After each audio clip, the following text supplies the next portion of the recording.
up, guys? Kris here. So today's success series on questions that you are going to ask yourself prior to starting a business or a venture or whatever you're starting. We covered a lot so far. This is part 5. If you haven't watched the earlier parts, they're there to watch.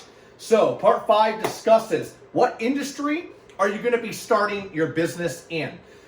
This is a very good question, okay? So you don't want to start something in an industry that you know nothing about.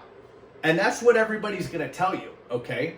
However, if you do start something in an industry that you know nothing about, it's going to require more commitment and more focus and more upfront dedication to researching and to knowing and initial due diligence about that industry than if you already knew it. And I'm talking from experience because there are 1 or 2 industries at least that I've gone into that I knew nothing about. I saw something, I liked it, and I spent the entire next year learning everything about it. Inside and out, calling companies, trying to order the product, learning what the market prices were, how the market worked, everything.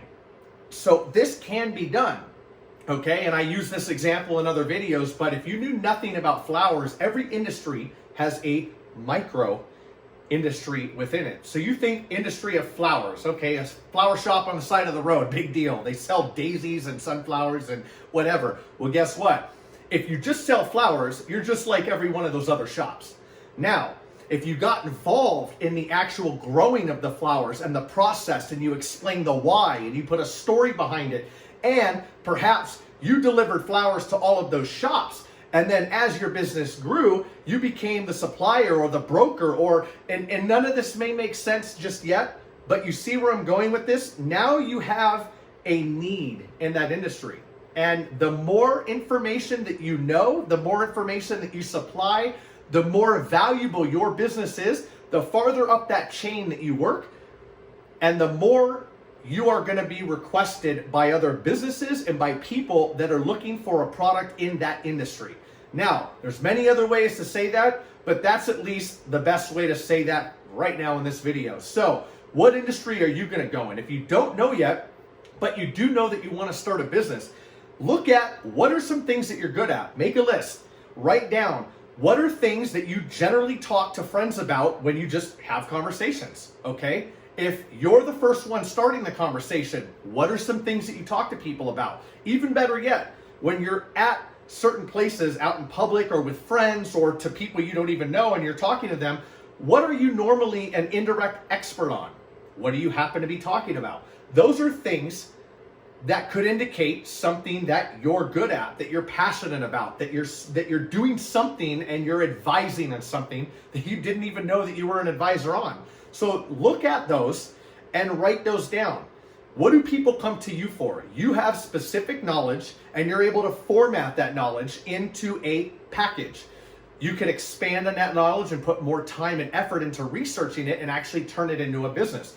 Case in point, working on a project recently, there's a local laser shop in my town and they have a laser. Yes, it's a $1 million laser. Business loans can cover that. However, they are pigeonholed in that industry, and the gatekeeper to that specific industry is not only the cost of the laser itself, but also the knowledge that goes along with it. And this company did a great job on taking that information and pictures of that laser, which are like an art in itself, putting it on their website, and they put it online, and people come to them, businesses come to them, metal suppliers come to them, military goes to them, and they're a shop in a town, and most of their business comes from everywhere else in the United States instead of that one town. So that's just one example. Now, I can dive more into that on another video, but I want to just explain a couple of things about the industries, okay? So don't think of industry as the metal industry or the flower industry or consulting industry. Dive down.